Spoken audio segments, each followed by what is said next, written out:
Assalamualaikum warahmatullahi wabarakatuh. Berjumpa lagi dengan channel Hijrah Islam. Apa khabar semua? Semoga kita semua masih dalam lindungan Allah Subhanahu wa Ta'ala. Hari ini kita akan bercerita tentang sejarah Islam di Palestin dengan tajuk Kenapa Israel mau merebut Masjidil Aqsa. Sebelum kita melanjutkan, jangan lupa untuk menekan butang subscribe dan butang loncengnya. Terima kasih. Baitul Maqdis merupakan sebuah kota yang terletak di dalam wilayah Palestin dan diiktiraf sebagai kota ketiga paling suci bagi umat Islam selepas Mekah dan Madinah. Dalam kalangan masyarakat antarabangsa, kota ini lebih dikenali dengan nama Jerusalem yang bermaksud tempat yang aman untuk didiami. Sudah ratusan tahun umat Islam dan dunia ditipu dan diperdaya untuk mempercayai Kubah As-Sakhrah adalah Masjid Al-Aqsa. Jutaan poster dicetak dan dihadiahkan kepada umat Islam, kebanyakannya diberi percuma untuk digantung dan dipamerkan. Sudah ramai yang sanggup berbelanja membuat frame yang cantik untuk gambar Masjid Al-Marwan ini.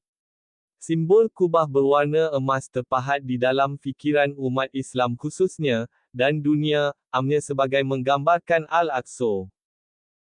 Sebenarnya Yahudi Zionis sudah lama mengidam untuk merampas Al-Aqsa dan Baitul Maqdis. Bagi Yahudi Zionis, ini bukan isu penempatan, atau geografi, atau isu ekonomi. Ini sebenarnya adalah isu agama. Mereka mempercayai dan berkeyakinan bahawa ada utusan, penyelamat, Mesiah, Savior, yang akan turun untuk menyelamatkan mereka. Sebenarnya, utusan yang mereka tunggu itu sudah pun diturunkan, yaitu Nabi Muhammad SAW.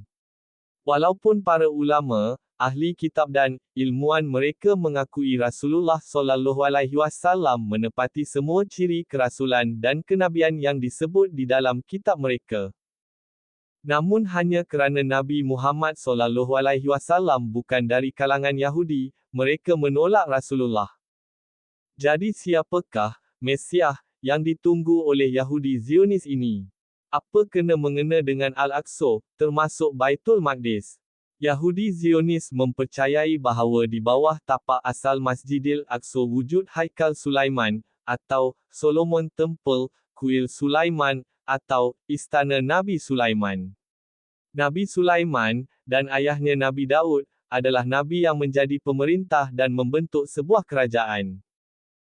Sebab itulah bendera Yahudi Zionis ada bintang berbucu 6, itu adalah lambang kerajaan Nabi Daud, mengikut kepercayaan Yahudi Zionis.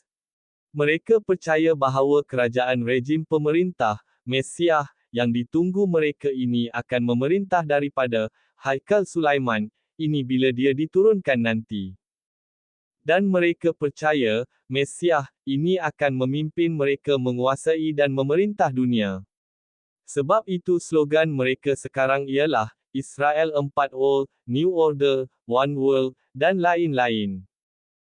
Sebab itu apa juga kutukan dan kritikan dunia, Yahudi Zionis tidak akan melepaskan Masjidil Aqsa, mahupun Baitul Maqdis. Jika mereka tidak menguasai Al-Aqsa, bagaimana, Mesiah, penyelamat, mereka akan turun. Kerana mereka percaya tapak pemerintahan, Mesiah, mereka letaknya di Masjid Al-Aqsa.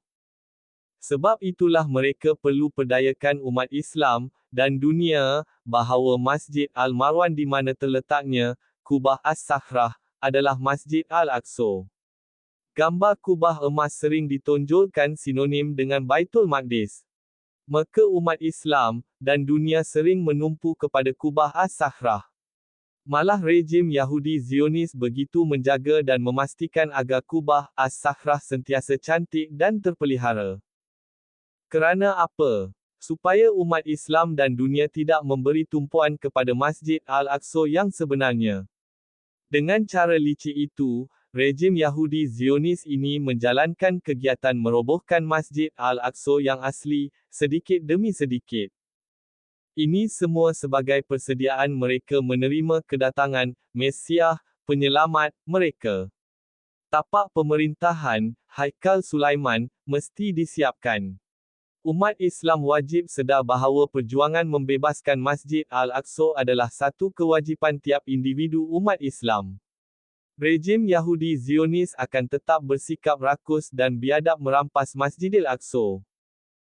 Pembebasan Masjid Al-Aqsa janganlah dibebankan hanya kepada umat Palestin. Ia tanggungjawab semua dan tiap seorang individu Muslim.